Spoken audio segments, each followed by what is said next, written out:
नमस्कार, देवभूमि चैनल में आपका स्वागत है।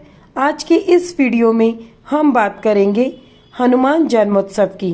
हनुमान जन्मोत्सव कब है, क्या उसकी पूजा विधि है और किस प्रकार से हम भगवान हनुमान को प्रसन्न कर सकते हैं अपने संकटों से मुक्ति पाने के लिए। बड़े बड़े पर्वत उठाने वाले, समुद्र लांघ जाने वाले और स्वयं ईश्वर का कार्य संवारने वाले संकट मोचन हनुमान का अवतरण चैत्र माह में पूर्णिमा तिथि को हुआ था। इसी उपलक्ष्य में राम नवमी के ठीक 6 दिन बाद हनुमान जन्मोत्सव का पर्व मनाया जाता है, जो इस वर्ष 2023 में 6 अप्रैल गुरुवार को मनाया जाएगा। हनुमान जी को संकट मोचन कहा जाता है, इसीलिए इनकी पूजा करने वाले, इनके पथ पर चलने वालों को कभी कोई संकट नहीं मिलता है। हनुमान जी को भगवान शिव का 11वां अवतार और कलयुग का देवता माना जाता है। हनुमान जन्मोत्सव के दिन विधि विधान से बजरंग बली की पूजा अर्चना करने से मनोवांछित फल की प्राप्ति होती है। परंतु एक बात का विशेष ध्यान रखें कि हनुमान जी की पूजा करते समय भगवान राम का पूजन अवश्य करें, क्योंकि प्रभु श्री राम की पूजा के बिना हनुमान जी की पूजा अधूरी मानी जाती है। पूजा विधि इस प्रकार से है, जहाँ पर भी आपको पूजा करनी है उस स्थल को साफ करके वहाँ पर सतिया या स्वास्तिक बनाएं। उसके बाद वहाँ पर एक चौकी या पटरा लकड़ी का बिछाकर उस पर एक लाल वस्त्र बिछाएं। हनुमान जी की प्रतिमा, तस्वीर को वहाँ पर स्थापित करें।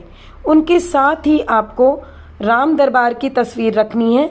अगर आपके पास राम दरबार की तस्वीर नहीं है तो आप रामायण भी रख सकते हैं, परंतु राम दरबार या रामायण इनमें से कोई एक रखना आवश्यक है। हनुमान जी को फूल माला या फूल अर्पित करें, साथ ही घी का दीपक जलाएं।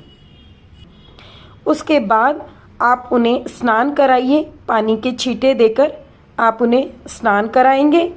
फिर आप रोली और चावल का तिलक लगाएंगे।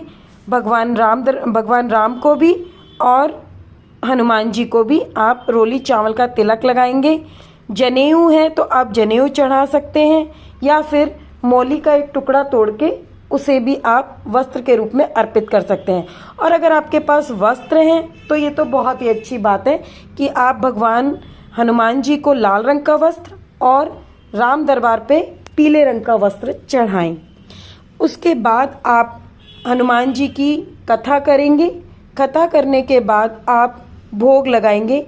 हनुमान जी को चूरमे का भोग लगता है। अगर आप चूरमा नहीं बना सकते हैं तो आप मोतीचूर के लड्डू का भोग लगा सकते हैं, और फल में केला, जो उनका विशेष प्रिय है, उसका भोग लगा सकते हैं। तो भोग के लिए आप चूरमा या मोतीचूर का लड्डू और केले का भोग लें। फिर आप हनुमान जी की आरती करेंगे। साथ ही साथ आपको रामायण की भी आरती करनी है।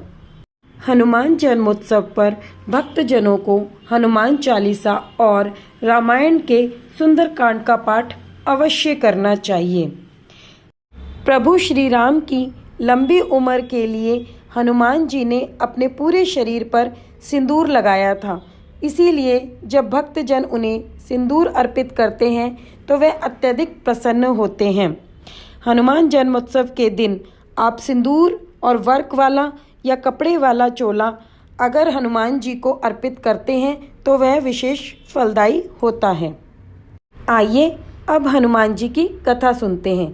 कथा सुनने के लिए थोड़े से चावल के दाने आप अपने हाथ में ले लीजिए।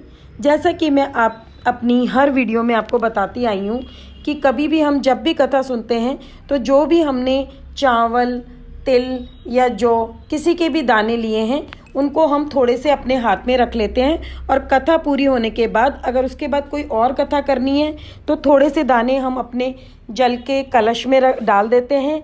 और अगर हमारी कथा सिर्फ एक ही है तो हम सारे के सारे वो दाने भगवान को अर्पित कर देते हैं। कथा इस प्रकार से है।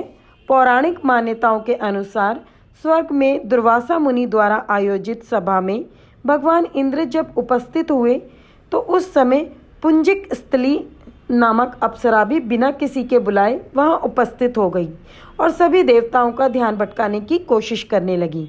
यह देखकर दुर्वासा मुनि नाराज हो गए और उन्होंने पुंजिक स्थली को बंदरिया बनने का श्राप दे दिया। श्राप मिलने की वजह से पुंजिक स्थली रोने लगी और ऋषि दुर्वासा से हाथ जोड़कर विनती करने लगी कि मुझे क्षमा कर दें।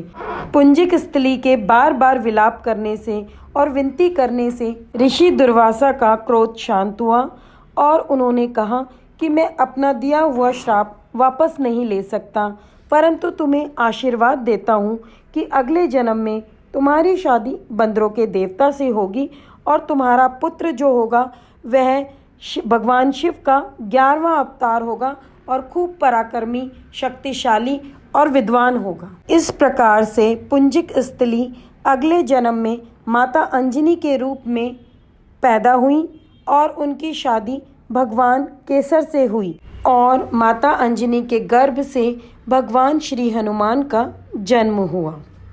यहाँ पर हमारी कथा समाप्त होती है। अभी मैंने आपको बताया कि किस प्रकार से आप भगवान हनुमान जी को प्रसन्न कर सकते हैं, कब उनका जन्मोत्सव है और क्या उसका महत्व है, पूजा विधि क्या है, यह सब मैंने आपको बताया। अब मैं आपको बताने जा रही हूँ वह एक सरल उपाय जो पौराणिक मान्यताओं के अनुसार माँ अपने बेटे के लिए अगर करती है तो उससे बेटे की उम्र लंबी होती है और उसके कष्ट दूर होते हैं। वह उपाय इस प्रकार से है कि हनुमान जन्मोत्सव के दिन सुबह में माँ अपने बेटे को अपने हाथ से खाना खिलाए तो उसकी उम्र भी बढ़ती है, साथ ही साथ जो उसके कष्ट हैं वह दूर होते हैं। हनुमान जन्मोत्सव पर घड़ा, मतलब जिसे मटका हम बोलते हैं, घड़ा और सीधा दान करने का भी विधान है। बोलो बजरंग बली की जय।